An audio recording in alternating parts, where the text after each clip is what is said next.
So a SEND7 form is a form that's used in the tribunal process only, but as I said, it's for all tribunals. So refusal to assess, refusal to issue, appealing against sections B and F, or appealing against B, F and I school placement. In fact, even it's quite a rare tribunal. It's not one we deal with very often, but even a tribunal against a decision to cease an EHCP.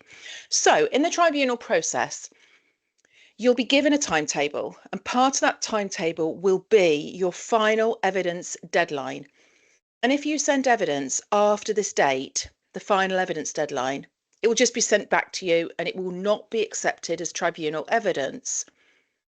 So if there's a specific piece of further information which you know you're not going to be able to submit before your deadline, say you've got an EP assessment booked and it's after your final evidence deadline, so you know that evidence is going to be late and your EP has said it'll be returned to you by the 15th of January. You'll definitely have your report by the 15th of January.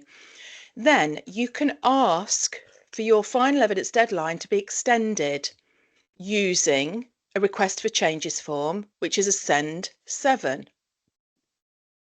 If you receive final evidence after the deadline, so say your EP, you don't know when your EP, your final evidence deadline is tomorrow. You know your EP is going to come and do an assessment, but you haven't finalised dates yet. You're not sure. You know it's going to be before tribunal, but you're not sure when, and you don't know when the report is going to be due. You can't ask for an extension on the deadline because you don't know what date you're asking for at the moment. But what you can do is just hold on. Wait till you get the final evidence. And then once you've got it, you can request that it's submitted as late evidence using a SEND7 form. Those are the two main purposes of a SEND7 form, either to request an extension to a deadline or to submit late evidence.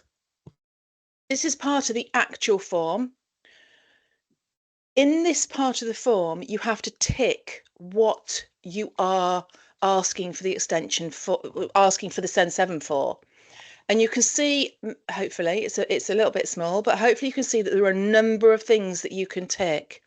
And these are all the things that a SEND7 is used for. I'm not going to read them all because the most common and the ones that we deal with in the group all the time are moving the final evidence deadline or sending late evidence. Those are the two key ones, but all the others are there if you want to relook at this. This is a video, pause it and have a good look at the other choices within there.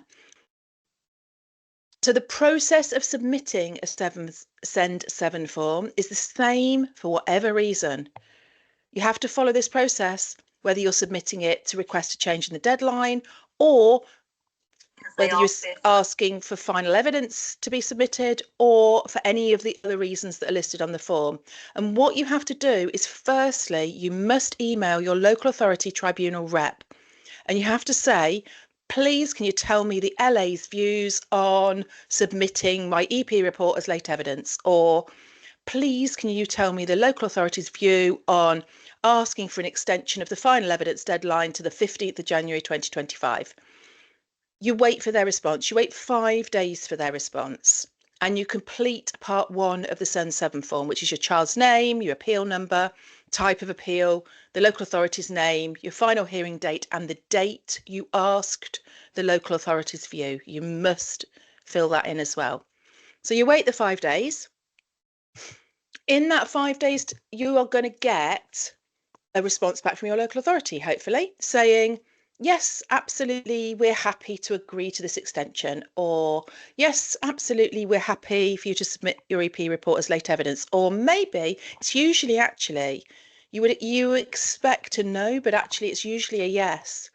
If it's about a change in timetable, so moving that final evidence deadline, sometimes they come back and say, we agree to moving it, but instead of the 15th of January, we want the 15th of February because we want the time for a speech and language therapist to go in and assess.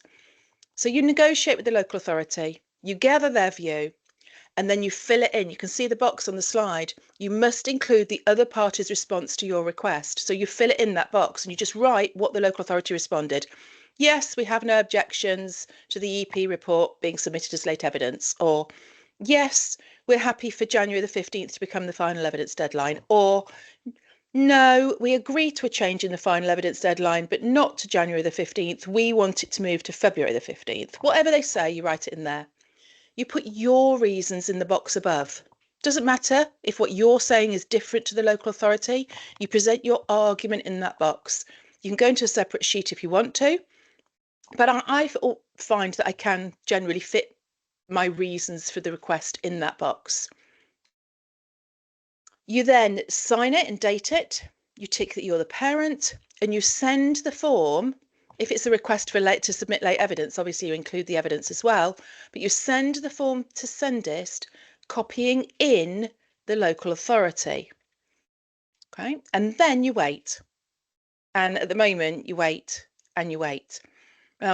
Responses, admin for SENDIST, for tribunal, is being done on a hearing date basis. So if you are asking for a change a month or so before your hearing, you're likely to hear back quickly.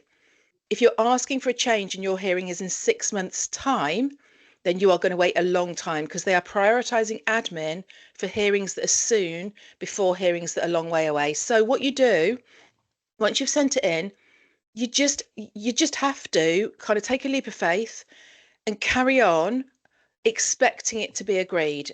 My process, and I do a lot of appeals, I expect that it's been agreed unless I hear or until I hear otherwise. It can take a couple of months to hear. You will then hear back, yes, we've accepted the change of date, or thank you for submitting the late evidence. Late evidence is usually discussed at the hearing date. You will find out whether they are going to accept it or not at the hearing date, but they will accept late evidence as long as you haven't held on to it on purpose and made it late, and as long as it is relevant to the case. So an EP report, for example, we're waiting 6 months often for EP assessments. That's going to be late because the final evidence deadline is going to have come and gone. Tribunal understand that. You just say in the box, I've done it as quickly as possible. The first date I could get was this. I've submitted it straight away. Please accept this as late evidence. And don't worry, they will do. But on it, are they, Anna? They're not going to look at it and go, no, we're not going to take this into consideration when it's something like an EP report or an OT report. Absolutely. I mean, this process is to start parents or local authorities holding on to evidence till 2 days before the hearing and then flinging it in, meaning that the other party doesn't have time to read it and respond. That's what it's for. It's not designed to trip you up. It's not designed to make life difficult. It's actually designed to make life easier for you.